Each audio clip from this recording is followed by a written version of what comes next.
तो जैसा कि मैंने बताया था कि हम करने वाले हैं दी लॉस्ट स्प्रिंग, बार बार इसको लास्ट क्यों बोलता हूँ, जो एनीस जंग ने लिखी है।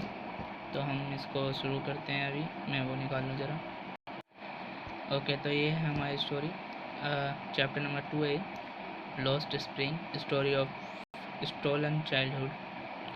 तो फिर यहाँ पे हमें 3 स्टोरीज़ बताई गई हैं। चलिए शुरुआत करते हैं हम। कौन सा, हाँ, तो यहाँ पे एनीस जंग के बारे में बताया गया है। 1964 में वो बोर्न हुई, ठीक है। उन्होंने रोकल एंड स्पेंड हर चाइल्डहुड, मतलब उन्होंने अपना जो चाइल्डहुड है वो हैदराबाद में बिताया। She received her education on Hyderabad and in the United state of America. उन्होंने अपनी एजुकेशन को हैदराबाद और मतलब यूएसए में कंप्लीट किया। हर पेरेंट्स वर बोथ राइटर्स, उसके माता पिता दोनों ही राइटर्स थे, तो शायद इसी का ज़्यादा इम्पैक्ट पड़ा उन पे और वो भी एक राइटर ही बनी। तो हम मेन स्टोरी पे आते हैं। Sometimes I find a rupee in the garbage, ठीक है। तो यहाँ से हमें, अभी मैं आपको नहीं बताऊँगा, आगे पढ़ते हैं। Why do you do this? I asked साहिबे, whom I encounter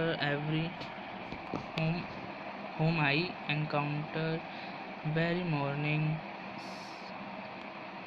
scrounging for gold in the garbage dumps of my neighborhoods. Sahib left his home long ago, sat amidst the green field of Dhaka. His home is not even a distant memory. There were many storms that swept away their field and homes. His mother tells him, his mother tells him that's why they left, looking for gold in the big city where he now lived. मतलब कि इधर एक बच्चा बताया है जिसका नाम साहिब आलम है। मैंने आपको पूरा नाम बताया, वैसे इसमें शॉर्ट में बताया साहिब। तो इधर एक कोई पूछता है उनसे, मतलब मेरे नरेटर ही पूछती है साहिब से कि तुम क्या कर रहे हो। तो ये ऊपर जो लिखा है समटाइम आई फाइंड द रुपए इन द गार्बेज, तो ये एक तरीके से उसका आंसर है, कह लो कि जब वो गार्बेज में जो ढूंढता है तो उसमें उसे कभी कभार रुपए मिल जाते हैं, कभी सोना भी मिल जाता है। मतलब वो उसके लिए इन्जॉयफुल भी है और करेजफुल भी है और प्रॉफिटेबल भी बन जाता है कभी कभार। तो यहाँ पे बताया कि मैं गार्बेज में जो डम्प्स है वहाँ पे चेक करता है, मतलब नेबरहुड के गार्बेज में, ताकि वो गोल्ड भी ढूंढ सके और ऐसी बहुत सारी चीज़ें। यहाँ पे बताया है कि यह ढाका से है, उनकी वो है होम टाउन, ठीक है।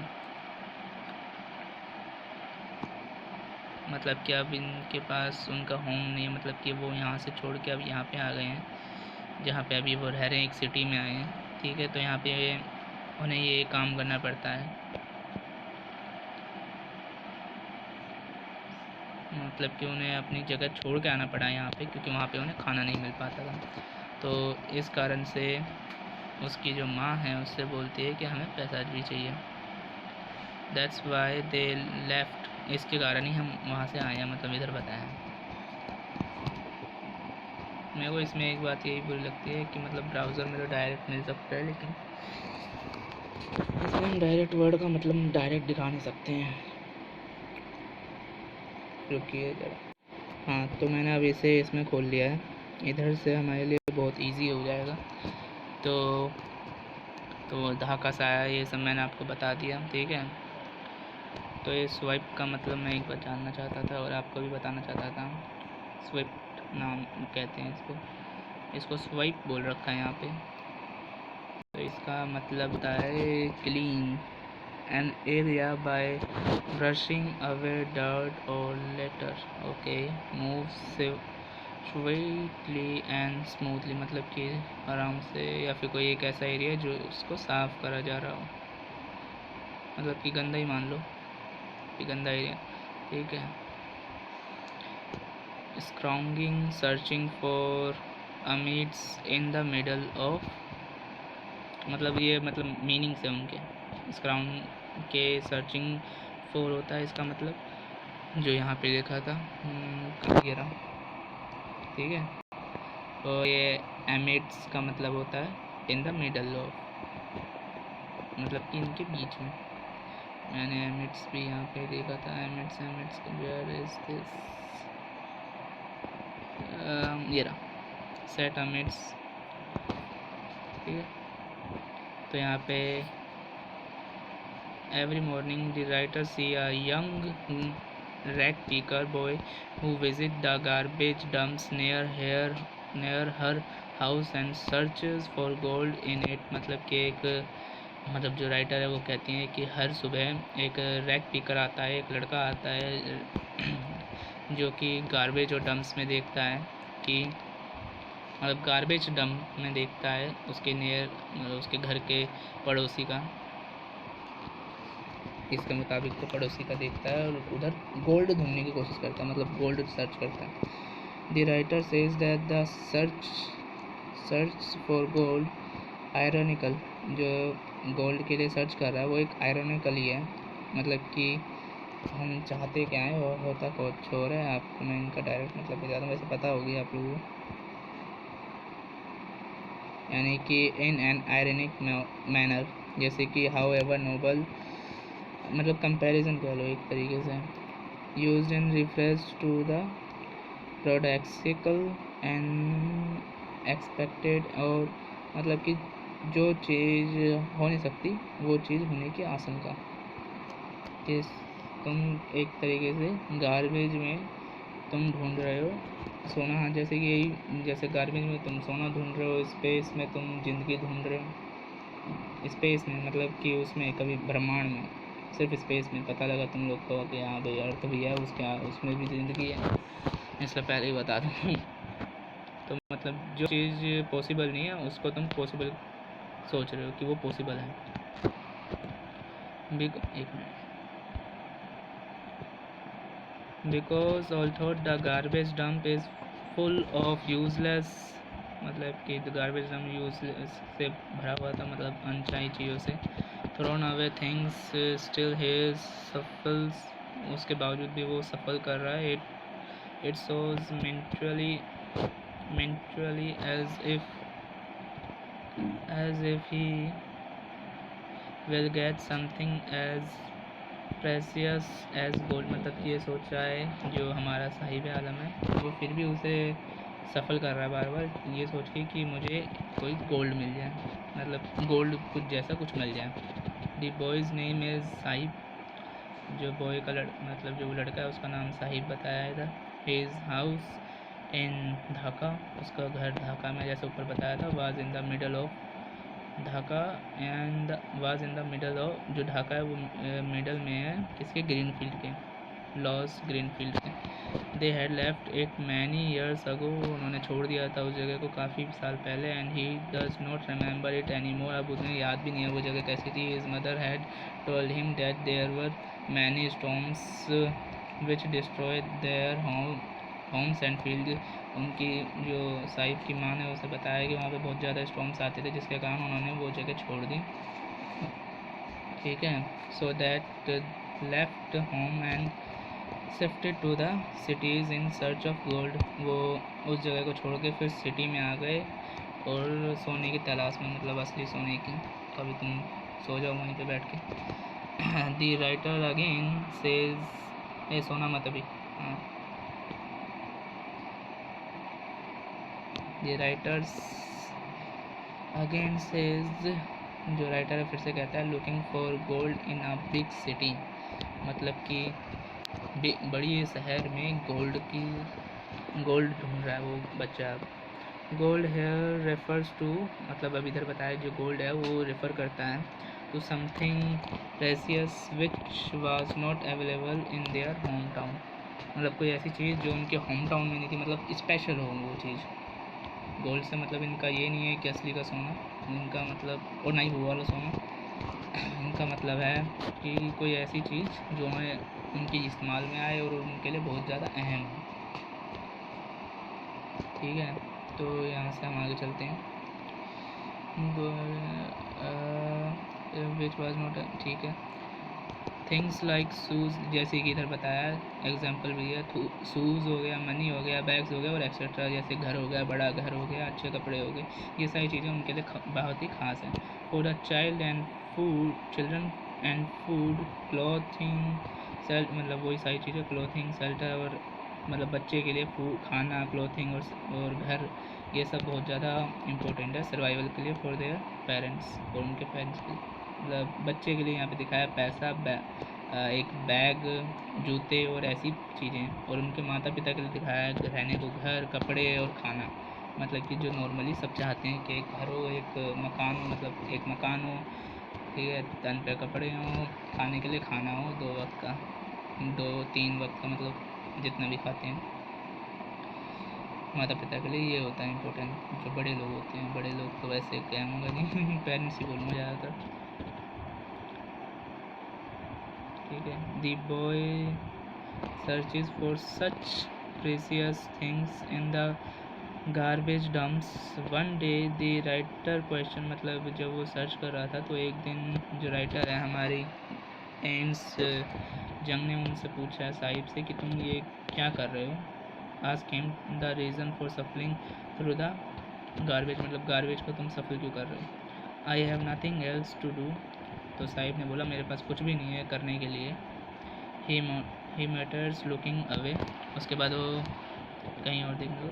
गो टू स्कूल, मैम ने बोला मतलब जो वो थी जो राइटर, उन्होंने बोला स्कूल जाओ। आई सेज लेबली, मतलब कि उसे लगा कि मैंने ये क्या बोल दिया, इसके पास खाने के लिए पैसे नहीं है और फिर स्कूल के लिए मैं बोल दिया, मतलब उन्हें काफ़ी अजीब लग रहा उस वक्त कि मैंने क्या बोल दिया। Realizing immediately how hollow the advice must sound, मतलब कि वही चीज़ बता रही है कि कितना ज़्यादा अजीब एडवाइस दे दी मैंने उसको। There is no school in my neighbourhood, 2 बच्चे ने भी बोल दिया कि स्कूल कहाँ है कि मैं जाऊँ। When they build one I will go, अगर वो लोग बना दें एक भी तो मैं जाऊँगा, बच्चे ने ऐसा बोल दिया। और ये एक तरीके से टोंड मारते हुए भी काम मेरे ख्याल से, क्योंकि उन्होंने क्वेश्चन ही ऐसा बोला। तो यहाँ पे जो हमारे राइटर है, उन्होंने कहा if I start a school will you come, अगर मैं स्कूल खोलूँ तो क्या तुम आओगे। तो फिर ये उन्होंने मजाक में कहा था, लेकिन यहाँ पे साहिब ने रिप्लाई किया उसको, राइटर को, that he has nothing else to do other than rag picking, उसके पास और कोई काम नहीं है रैग पिकिंग के अलावा। The writer suggest that he should go to school, जहाँ पे राइटर ने सजेस्ट किया कि वो स्कूल जाए। He realise that her advice is meaningless, उसकी एडवाइस मीनिंगलेस थी for the poor boy. He replied that, ये सब तो मैंने आपको एक्सप्लेन कर ही दिया। तो इधर मेन स्टोरी यहाँ से है कि यस मैं जाऊँगा ही, मतलब जो साहिब ने बोला कि हाँ मैं स्कूल जाऊँगा, ठीक है, और मुस्कुराया भी broadly. A few days later I see him running up to me, मतलब कि यहाँ पे फिर कुछ दिनों बाद वही जो राइटर है वो बच्चा उनकी तरफ भागते हुए आया था और उनसे राइटर से पूछा उस साहिब आलम ने कि इज़ यूर स्कूल रेडी, कि तुम्हारा स्कूल तैयार हो गया, कि it takes longer to build a school. तो वहाँ पे जो हमारी राइटर है उन्होंने बोला कि स्कूल बनाने में काफ़ी टाइम लगता है, ठीक है। आई से हाँ वही बात। Impressed eight having made a promise that was not meant, मतलब कि उन्होंने उसको एक ऐसा होप दिखा दी एक तरीके से कि जो पूरा या तो हो ही नहीं सकता इनसे या फिर काफ़ी टाइम लगेगा, लेकिन उन्होंने प्रॉमिस किया कि मैं करूँगी। But promise like means a bound in very corner of his plate, मतलब कि उसको प्रॉमिस कर दिया जिसके कारण उसके अंदर उम्मीद बन गई। Sahib says that he would join the writers school and after a few days he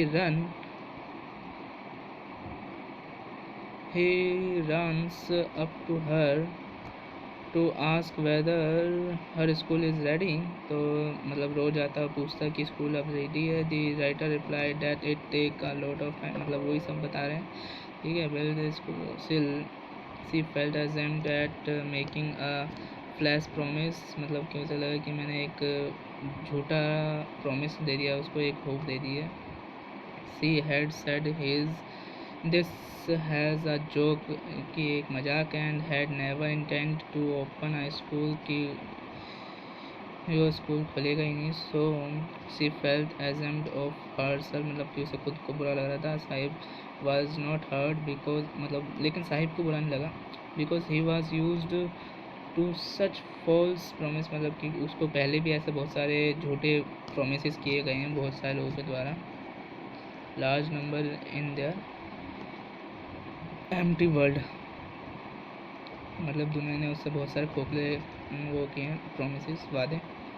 He was surrounded by such false promises made by everyone around him, वो घिरा पड़ा है ऐसे झूठे दावों से। His world was empty as no promise made to Sahib, मतलब कि कोई भी प्रॉमिस नहीं बनाया, ठीक है। तो आज